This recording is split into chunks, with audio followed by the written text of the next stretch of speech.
When COVID hit, it was not just the fear for ourselves, but it was a fear for the ladies leaving to go to work, because now you're front line and you are out facing people who are coming from everywhere. One situation I can share, a young lady, she worked at a nursing home.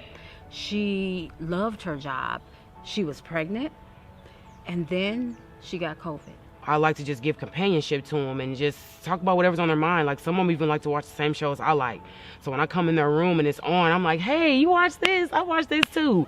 I put them before myself. Like, I rarely take a break. Like, I'll eat a granola bar and just keep moving because they need stuff. And when those lights go off, I jump up. Like, I don't know where that comes from. It's just there. It's just in me. I didn't want to leave the residence. Like, I was like, you gotta quit. You have to quit. Eventually, you have to quit. And then the Friday, August the 7th, I will never forget that day. The administrator called me and said, are you sitting down? And he's like, I need you to sit down. And I was like, am I getting fired? And he was like, no, nothing like that, but you did test positive for COVID. And my heart dropped, and the first thing I thought about was the baby. You're pregnant, you're homeless, and you're in a shelter by yourself. That was devastating. Next thing we know, I believe just that stress within itself caused her to go into labor. So she did, and she delivered a beautiful baby girl. Beautiful. She was home, got back on a Tuesday. Wednesday, she was just screaming. We jumped up. I don't even know who I was on the phone with. All I know is we heard dial 911, and she brings this limp baby.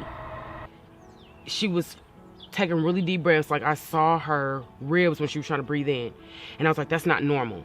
And then she had stopped breathing for like, I don't want to say a minute, but it seemed like longer than that. And I was just like, I don't know what to do. So I just picked her up and I ran downstairs, and I was like, Miss Joanna, what do I do? What do I do? Because I was so much, like, I was so scared and worried that my CPR skills didn't really kick in. On the phone with 911, and we hit the speakerphone, and she coached us. I mean, just as calm. She coached us how to and what to do. And we just went through protocol, which is to get the baby flat on her back on the floor, and we put one hand on her forehead and one hand under her neck and shoulders, and we tilt her head back slightly, and then we look and listen and see if she's moving any air. And she was, but not great.